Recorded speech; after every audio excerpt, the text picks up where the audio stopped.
5 a.m. on Tuesday, March the 9th, 2021. I will call to order the public hearing of the Industrial Development Agency of Saratoga County that is being held remotely by way of Zoom. We've received an application from Victory Mills LLC, a New York limited liability company having a mailing address of 1055 Sawmill River Road, number 204, Ardsley, New York.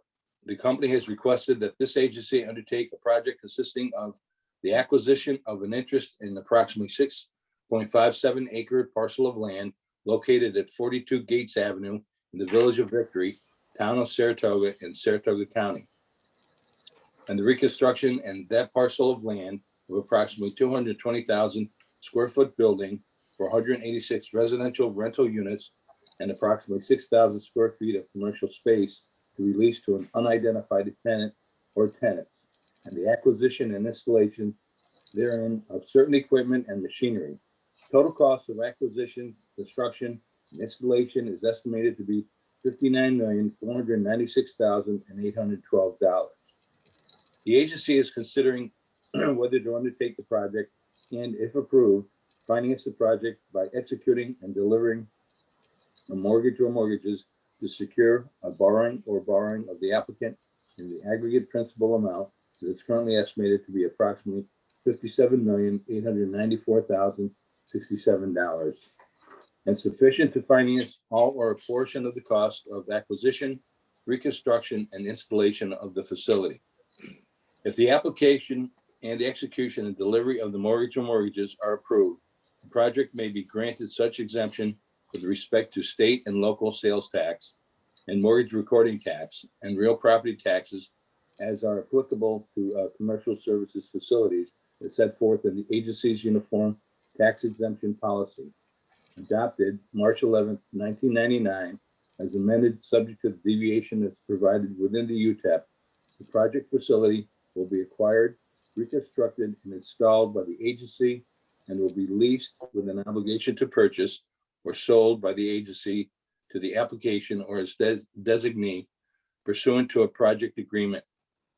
The applicant will, pardon me, the applicant will be the initial user of the project facility, and the mortgage will be a special obligation of the agency payable solely out of certain proceeds of the agreement and certain other assets of the agency pledged to the repayment of the loan. I will now ask our IDA counsel, James Carminucci, if proper legal notices was provided for the public hearing in accordance with the regulations. Yes, notice of the public hearing was published in the Post-Star on February 23rd and in Saratogian on February 24th, and Mike sent electronic and through the mail notices to the affected taxing jurisdiction. Thank you. The agency members present today are Andrew DiDomenico, Philip Klein, Michael Mooney, Walt Winch, and myself, Rod Sutton, Chair. Staff present are Rod Kevin Tallison is signed in. All right, and Kevin Tallison. Staff present are Scott Duffy, CEO, Jeff Maney, CFO, Michael Valentine, Administrator, and James A. Carminucci, Agency Counsel. Regarding the application, this request for the project was last presented to this agency on November 12, 2019. The application and supporting material have been available for review since October 10, 2019 by any interested party since that date. The IDA offices at 50 West High Street in Ballston Spa. Since the presentation of the application, have there been any or are there now any additional comments or thoughts from staff and or applicant that need to be provided at this public hearing relative to the application that was previously submitted? Chairman, just for the purpose of the public notice, just one quick change, and that is the building square footage was listed as 220,000 square feet, and it is 264,063 square feet. And that would be in the first paragraph of the resolution and the top paragraph on the second page. Okay, thank you, Shelby. Thank you, Adam.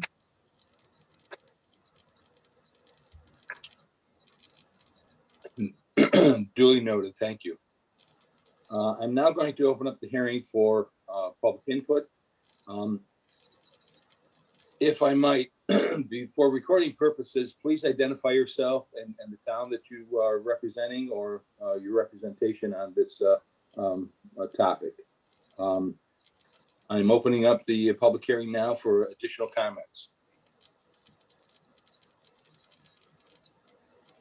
Are there any comments? Yeah, this is Pat Dewey. I'm the mayor of the Village of Victory. I'm like to encourage you to support this application. I believe it's good for a reason. I think there's a whole lot of disagreement. I'd be shocked if there is. It's wholly supported by our community, and I hope you move forward with this. Thank you, Mayor. Anyone else?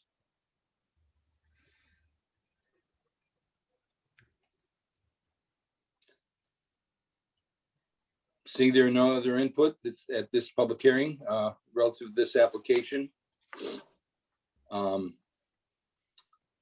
will now close the public hearing. Thank you.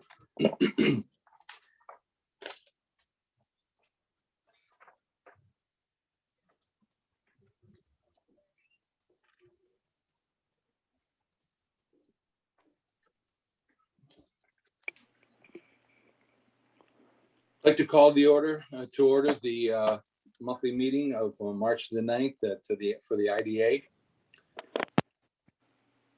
First order of business, the approval of the meeting minutes of January 19th and February 9th of 2021. Are there any additions or changes to the minutes of January 19th?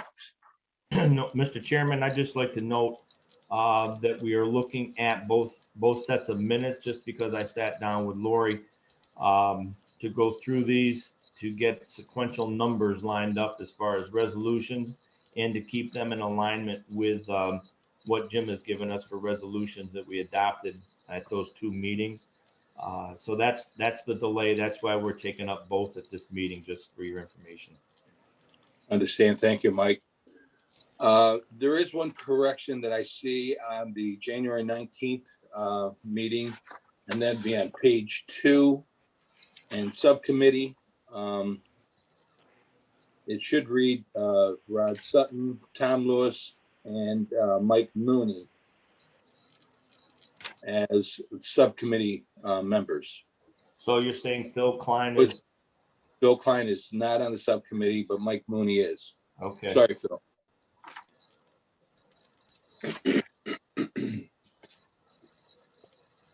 All right, so noted.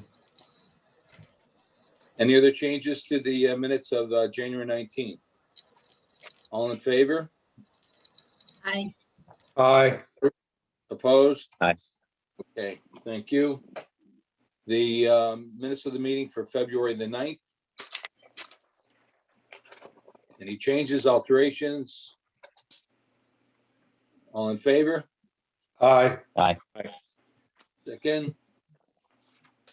No discussion. All in favor, thank you. Okay, number 3, the Victory Mills application, the final resolution, as you know, is by the public hearing. This is a project that's been going on for a couple of years now, and hopefully we're getting to a close to a resolution where Larry and his team can start to put a shovel in the ground. Does anyone have any comments on the application as was submitted to us for this meeting?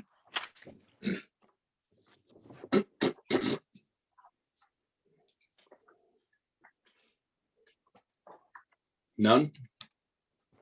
No. Shelby, anything more that you want to add to the application? Or comments about the application? At this time, no. All right, Mr. Larry? Chairman, Mr. Chairman. I'm sorry? I would just like to add the comment that Shelby had noted in the resolution that we're going to take up. I talked with council about this. We're carrying through in the resolution the approximate square footage that had been quoted in previous applications prior to this applicant and to the earlier application.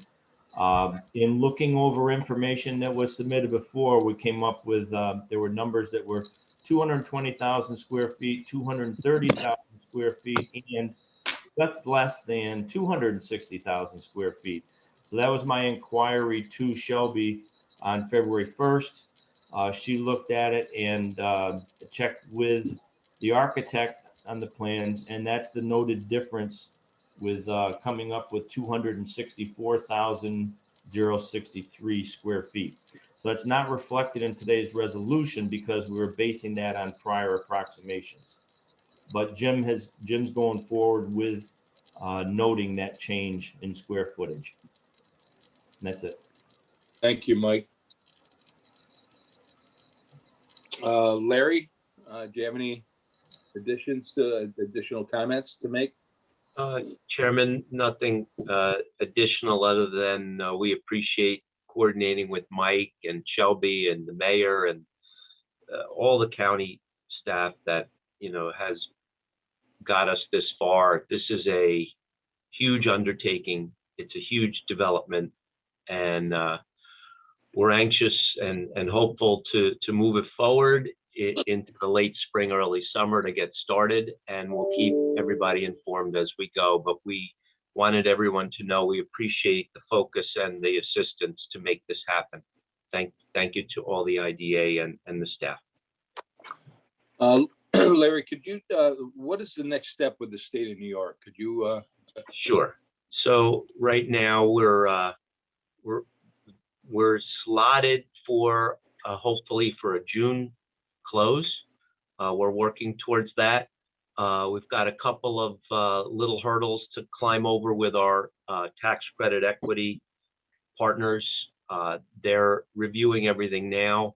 As you know, this is a very large development, and our financial partners are weighing their investments heavily and have had a lot of additional questions and comments for us to be able to feel comfortable to move forward on a transaction this large. So we're hopeful. We're working through everything. We're tweaking some of the numbers that we've been providing to them, but right now, we're hopeful to move towards the June close. And even if we don't make that, which we think we might, doesn't mean that we can't get to the next round of closings at HFA, which would be in October. Either way, we probably look to do a little work on the building before. It's got a lot of drying out to do from the winter. It's got a lot of remediation that we need to do to get started on. So that's something we can get started on even if we don't have a full close in June, but we're hopeful to get there, and we'll keep everybody informed. Okay, thank you. Mm-hmm. And Mayor, that fits in with your planning department and so on?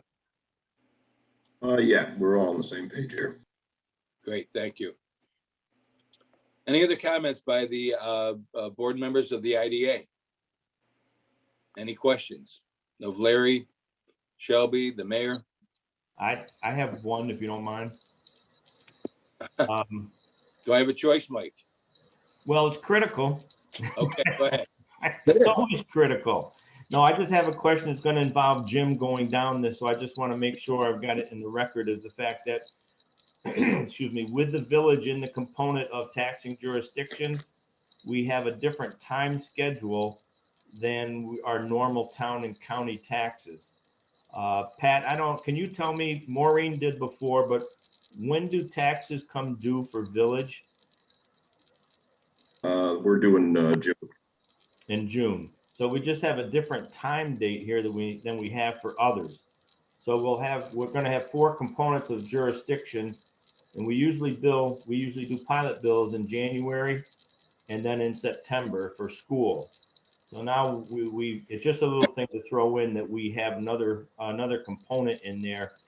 And if we set up the normal January, September, we're either going to have to go backwards in our January billing to the assessed value that existed the prior year. It's very similar to what we set up, Jim, with Global Foundries in the beginning, 2009, 2010. So I want to throw that out, but that's something that Jim will work out and hit me with any questions. Yeah, Mike, we can figure that out. You have to remember too, this is just an aggregate payment being made annually. So we'll have to figure out how to split that out based upon various tax status states. Okay. We can, the other thing I wanted to mention is that the resolution has attached as a schedule the proposed pilot payments. When we last had this public hearing in Victory, I mentioned that we probably need to build in a period of time to allow for reconstruction to be completed once the IDA take an interest in the property. The applicant's proposing a 4-year interim period during which the pilot payments would equal whatever is being paid on the property now without taking into account any increase in assessment, so that you end up with a 34-year pilot as opposed to a 30-year pilot. And I believe Mike included that information when he contacted the taxing jurisdictions. That's correct. I think previously when we discussed this, we were probably anticipating the 2-year interim period, but the proposal is a 4-year period. So I just wanted to make everyone aware of that. Thank you, Jim.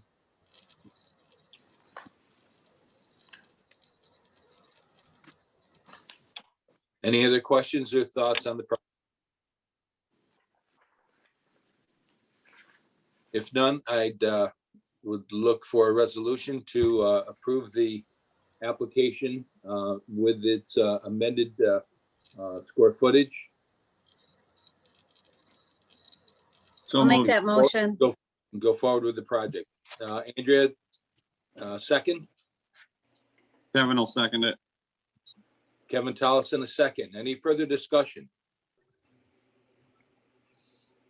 If none, Mike, could we have a roll call vote, please? Sure. On that resolution, which will be number 1483, how do you vote, Mr. Domenico, Yes. Mr. Klein, In favor. Mr. Mooney, Yes. Mr. Tollison, Yes. Mr. Winch, Yes. and Chairman Sutton? Yes. That motion carries 6-0. Thank you all very much. Good Thank luck, you. Larry. Good luck. Thank you, Larry. Good Thank luck you. with your project. And We're thank you, looking forward Mayor. Mayor, we appreciate all the help. And Shelby and Mike, thank you so much for shepherding us through this process. We know it's been long. Hopefully we'll move on to the next phase and on to construction. So we appreciate the vote of confidence. Good luck. Thank Good you. Good luck. Thank you, luck. everyone. Larry. Take care. Thank you. Thanks, guys. Thank you, board. Thank you, Larry. Okay, the CEO report. Scott? All right, I'm just going to cover the grant program in this last round of funding for small businesses and non-for-profits. We've reviewed applications number 83 through 99. There was a total of $119,597.11 that was approved between Jeff and myself and Mike for this round, a total of 17 projects. Just as an overall heads up, the balance that you have remaining is $211,506.15. The total program Would you so repeat far that? has, Scott, would you repeat? How sure, much- yes. What's the balance? The balance that you have left right now is $211,506.15, Scott, can you go back? including this. Scott, hold up. Go ahead, Mike. Yep, go ahead. One further number, if you can go backwards. I'm just thinking of Lori as she's taking this quickly. 17 projects totaled $119,500 and $97.11. thank you, appreciate it. Yep. And just, including this round for the board, if these are approved, your total, funding for small businesses in this program is $538,493.85. So it's been very well received. Obviously, you've all seen some of the letters that have come in. There's more than a few, and they're very appreciative. So that's what's on the table for approval for this round of grant funding. Thank you. A couple of notes that there was a request yesterday from a councilman, and these projects are not for municipal use.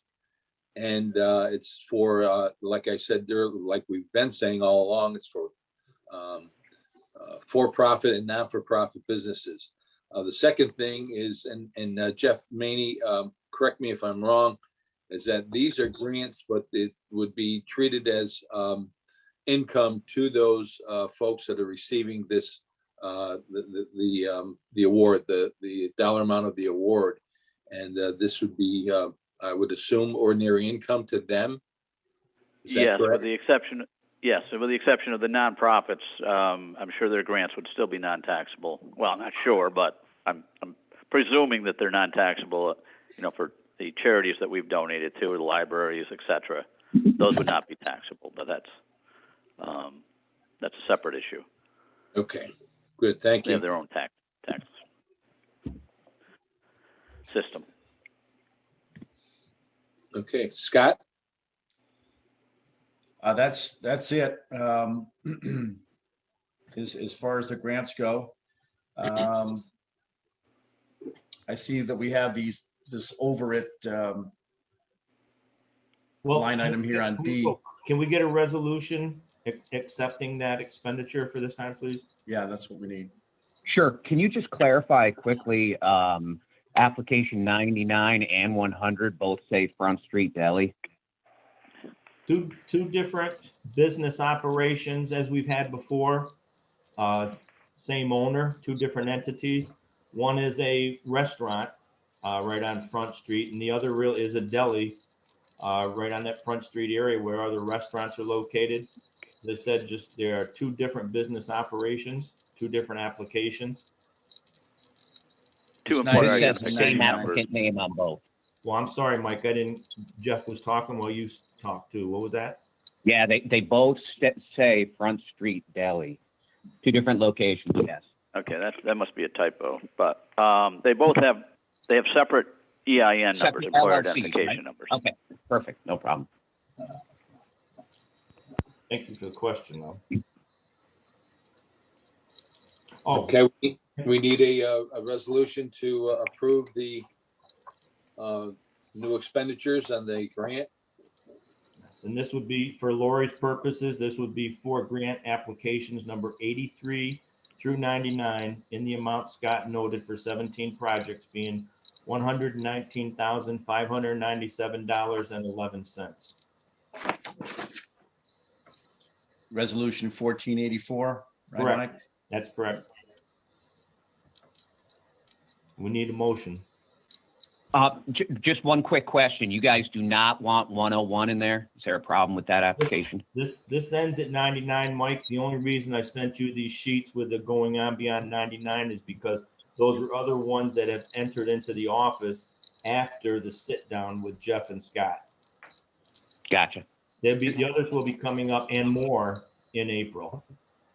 Okay. I'll make the motion to approve applications 83 through 99. Second, Second. Phil Klein, second. Okay. All right, on resolution number 1484, Those how seconds. do you vote? Ms. Any further discussion? I'm sorry, any further discussion? Right.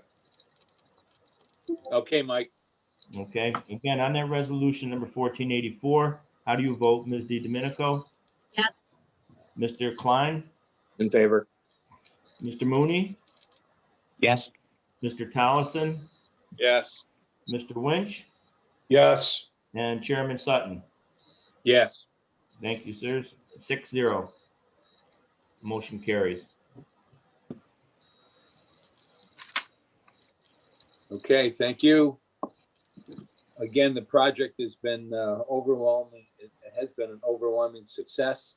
And so we'll continue to do this as long as we have money available for the project. So, And I just wanted to let the board know our local paper here called The Express, it comes out weekly, did do an article on it last week. I think they interviewed Scott. Did you get a phone call, Scott? Yes, I did. I spoke with him a couple times. Yep. Yes, yeah. So we got some advertisement with them. great. Okay, vendor invoice. This is just something with that Jeff and I will handle. Shelby, I never saw an invoice attached to the email that you got from this gal. So I'm not sure. I can tell you, probably, I think September or October of 2019, there was an issue with the website. Someone was making edits to it and accidentally deleted pages. So Overit had to basically dial back and bring all that information back. So you think it's going to be a valid invoice when I see it? Oh, I know it's a valid invoice. Yeah. Okay. All right. All right. We'll reach out to these folks here and we'll get that taken care of. Thank you. Thanks. I don't know why it took this long to get to us, but I apologize for that. Sure. That's all right. And Mr. Chairman, I don't know if you want me to talk about item C, which was the last week, Chairman Sutton and Council Jim Carmenucci and myself met with Saratoga County Board of Supervisors and in the county administrator to talk about the Champlain Hudson Power Express project. Some of you have seen a PowerPoint on this project. It's being requested that they have some kind of board understanding and approval, as formal as it can be, by potentially mid-April. We'll be providing more information to the board. I did provide some information to Mike Mooney and Tom Lewis last night for review. We'd like to sit down with you guys as soon as you have your arms around that. We bring you up to speed. We'll have a conversation between the two of you and Jim and Rod and myself. If sometime today or tonight or whatever works for you guys, we probably try to make that work.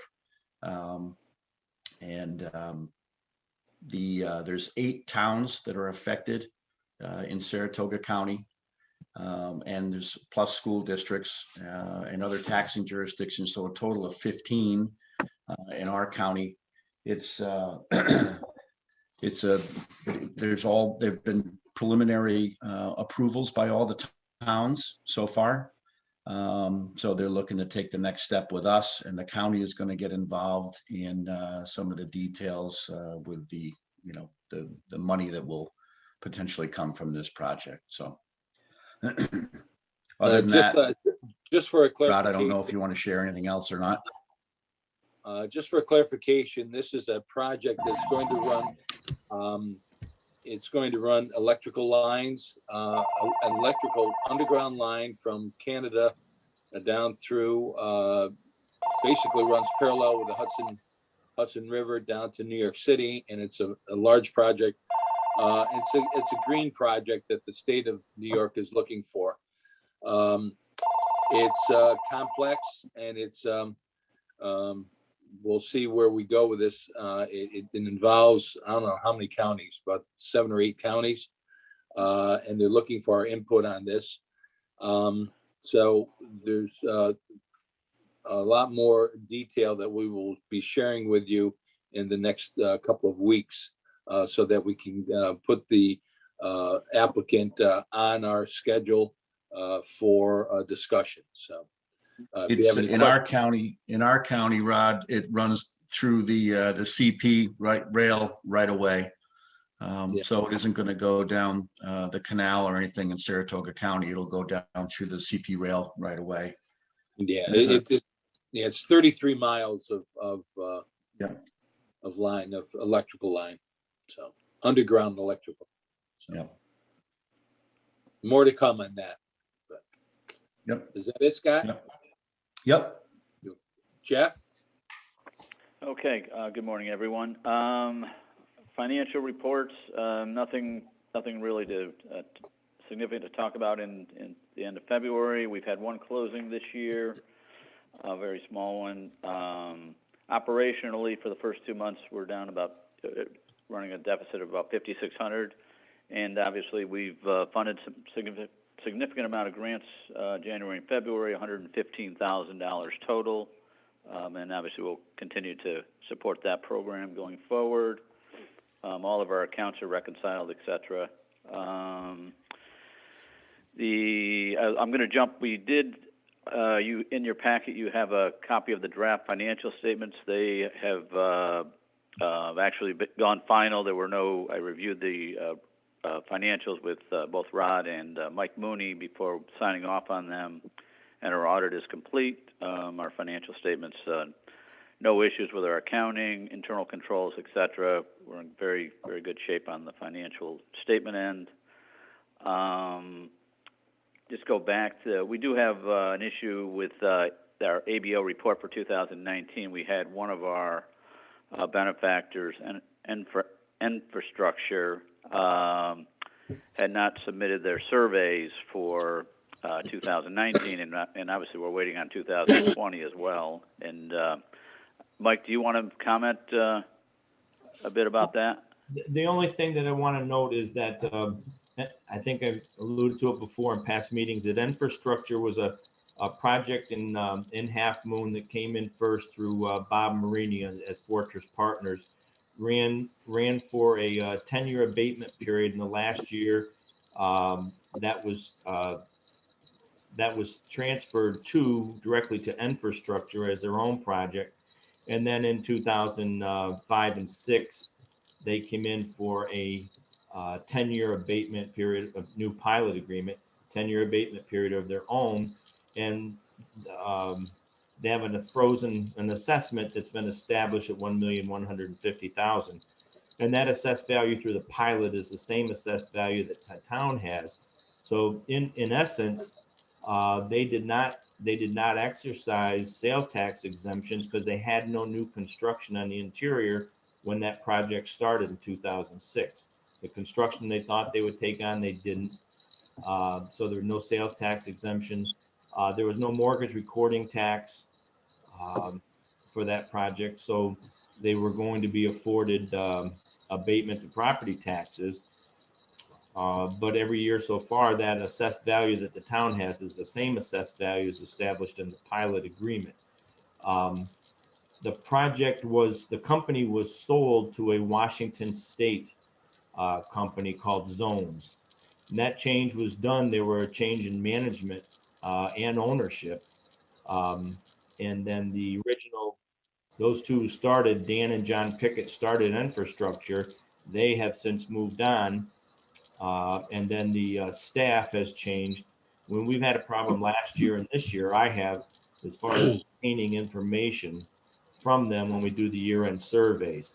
So the year-end surveys is what Jeff and Scott will use the information from all companies in aggregate, and they go on to do their reporting to the ABO, what's called Paris reporting.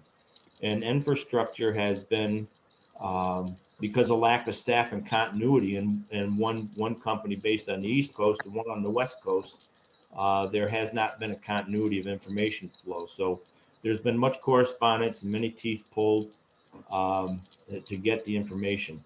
That's carried on right now with a new person who is their, say, controller, put it in that position. So it's been correspondence back and forth to note that we need this information. We need it ASAP. It hasn't come. And also to the effect that we haven't received a pilot agreement or a pilot payment from them yet. So it's just, that's the information that we're going through that's been the hold up. And Jeff has been working with an auditor at the ABO on that. The hold up for infrastructure really is only related to one item, and that's full-time employees, full-time equivalency employees. Infrastructure has over 700 employees, but they are based out of the Half Moon facility and the facility in Manans, 2 different towns, 2 different counties, and we have to get a legitimate split in those numbers. They are well over the number of jobs that were projected by application, but it's just that proper reporting to the state that's in hold. So that's where Jeff stands with it at this point. So. Yeah, I want to mention also, we got response, I sent a letter out last week, we got a response last evening with Mike's follow-up.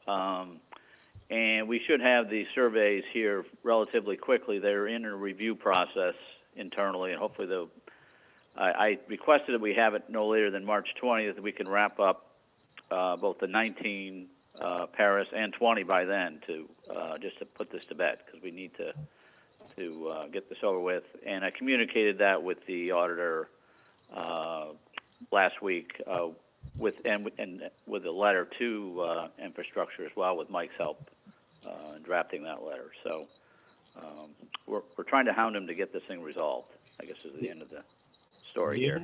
The only other wrinkle that comes up would involve Jim's advice, would be as there are no benefits being afforded the company right now. And the only benefits that would result is if the town of Half Moon does a reval, and that the property value on the records increases, they would still be making their pilot payment based on that number that's actually called out in the pilot agreement. So there would be a benefit to them on paper. They'd still be paying the same amount. And the question I would have with Jim later, and Scott and I and Jim can talk about it, and Jeff, is it worth pursuing or seeking a reconveyance of the property? But that would be, the company would look at it and say, well, there's always a chance that there will be a greater value placed on the property through the municipality. Mike, you mentioned 2005, 6 before. I can't imagine, was it 2015 when? I'm sorry, you're right. Yeah. The first project started in 2000. Right. You're right, sorry. That second one kicked in 2015, yes. Yeah. So that pilot agreement still has a few years left on it. Unless they're in default, I think you don't really have any reason to terminate it. Like you said, it may not end up giving them any benefits, but I guess it could down the road. Are they more than 30 days late on their pilot payment? Yes. Are you charging interest? Not at this point, because at this point, I'm just going with that correspondence. I haven't submitted, say, formal correspondence, which we've done in the past, say either from Mike, whatever. But that was my, I don't want to say it this way, that was my threat yesterday. All right, and then turned around 7 minutes later with a response that we hadn't received in over about a week and a half. Yeah, I'll have to check with you. I almost think we might have to charge interest under the general municipal law if they're more than 30 days out, but I'll get back to you on that. Okay. Thank you. Anything else, Jeff? No, that's it, Mr. Chairman. Okay, thank you. Any questions? If not, Michael, Administrator. All right, I'll go through quickly because everything I have on here you've all received in paper form. The pilot chart that I sent out to you shows the billings and the information on the projects that we have at this point that were billed in January, late January, for town and county taxes. And at this point, it's been noted that we have the one we just talked about, infrastructure, has not been received. One was overnighted to me on Saturday, and then there are 2 others outstanding in that. On that pilot chart, you'll note that I include columns in there for the benefit of Jeff and Scott. At the end columns on the far right, it says year-end survey return, and then it says filing of ST 340 required. The survey we've talked about enough, and that's recognized as infrastructure is the only project that has not returned that. Filing of ST 340s is that at the end of March every year, along with Other information going to the state is that projects are required, they are required to submit to tax and finance that ST 340 to tell the amount of sales tax that has been exempted during the course of the year. You'll note on the chart, I had 3 companies that an ST 340 was due from. Those 3 companies have submitted it to tax and finance, and we're of record with that. Anybody have a question on the pilot chart at all? Mike, for doing that. I'm sorry? I said, thank you for doing that. Very Yeah. informative. Thank you. Okay. The other chart I did throw into you guys, this is just an add-on, was a little 8.5 by 14 chart with about 6 companies listed on that. That is mainly, that was provided for benefit of Scott and Rod when they met with the Board of Super, or the Economic Development Committee last week. But if you have that in front of you, you can see that there are blanks in one column on that. It just says the closing date.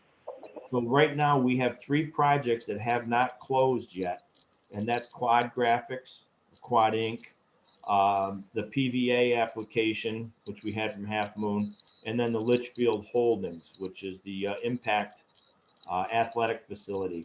So those 3 have not closed, and then you can see that the 2 preceding them, 540, that should be 574 Hudson River Road, that closed in January. And then preceding that, the addition at the Cortec facility closed at the end of 2020. So that's where we stand right now with our project. So as we get more applications coming on, it looks like that by record for 2023, we'll have quite a few closings then.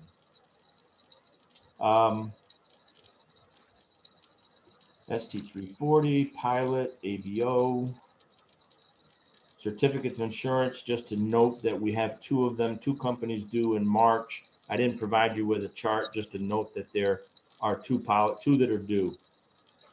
And potential closings, Jim and I have talked about it, and then you'll note from the chart that those 3 companies outstanding, and then Jim has mentioned tentative, moving towards those early, or maybe by summertime. Great, thank you, Mike. That's it. Any questions of Mike?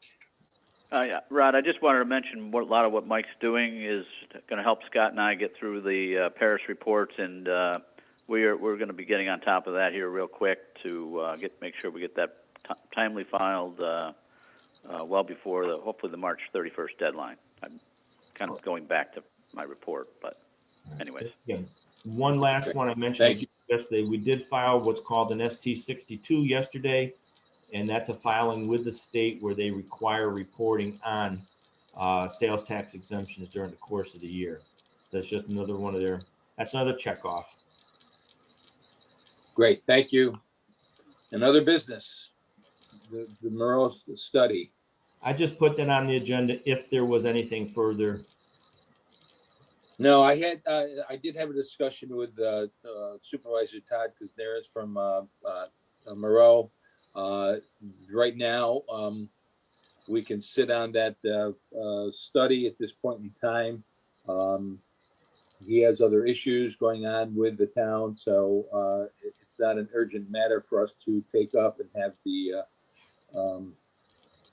have the discussion with Camoin at this point. So. The Conflicts of interest? Yeah, the only one I put that down. I had a question for Scott. I don't know.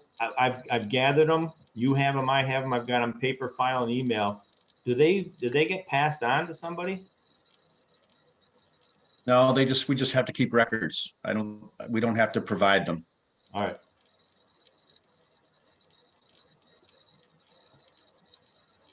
So I'm sure you have a folder. Yeah, I do. Yeah. All right. I'm all set, Rod. You got letter C? Yeah, we'll talk about that in the executive session, which we will go to in a few minutes. And we did make a payment to the New York State EDC, the invoice, and we are a member of that as well, that was approved of last meeting. I will say this past month, the past 2 weeks, with the help of Scott Duffy and Mike Valentine, I appeared before with the county in a press release on the grant program that was well received by the various supervisors throughout the county. And last Wednesday, I met with the Phil Barrett as the chair of the Economic Development Committee for the county.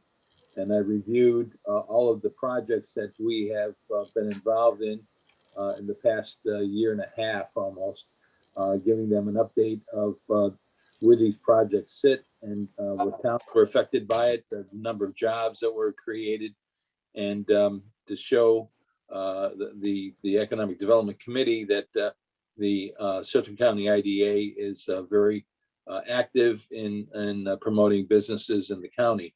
Then the second thing that we talked about, which again was well received, is the grant program. And I can't tell you how many compliments that we've gotten from the Board of Supervisors, from individuals, supervisors from the counties or the towns that have been affected by this. And it's been a program, as we all know, has been well received. And we are helping out in the community, helping out small businesses, which we had indicated that is really the backbone of Saratoga County. We have our global foundries and the larger companies, but certainly the smaller not-for-profit folks have really appreciated the monies that we've expended up to date. So we'll keep you up to date as to where we go from there. Other than that, I have nothing else to say. We will have to set the date for next month's meeting. Anybody have any comments or want to comment on anything over this meeting or anything on your mind? Ron, it's Kevin. Kevin, go ahead. I just want to say the most recent press conference you did at the county and the meeting of the update you gave at economic development really was outstanding for us. You did a fantastic job in promoting the IDA with Saratoga County, and I believe the Board of Supervisors was very impressed with it. So it was just a great job that you did all around there. So I think it turned out awesome. Thank you so much. I appreciate your comments, Kevin. Yeah, there's a new there's an atmosphere at the county right now that is really looking to develop and promote economic development within the county, and we are certainly an integral part of doing that. So all the work that everyone's done to date and what we will be looking forward in the future, I do appreciate all the comments from our board as well. We're an active board. We're well received by the county, and our work is not done yet, but continue to go on as we grow. Hopefully, once we get out of this pandemic, businesses will regroup and look at Saratoga County as a viable option for their businesses. So, thank you everyone for your input. And thank you, Dennis, and thank you, Shelby, for promoting development in the county as well. So, set up for the next meeting. We're looking at Tuesday, April 13th. And if there's no other business to come before the IDA, I need a motion to adjourn. That motion. Thank you. Second. I thought Second. we're adjourning and going Yeah. into executive session.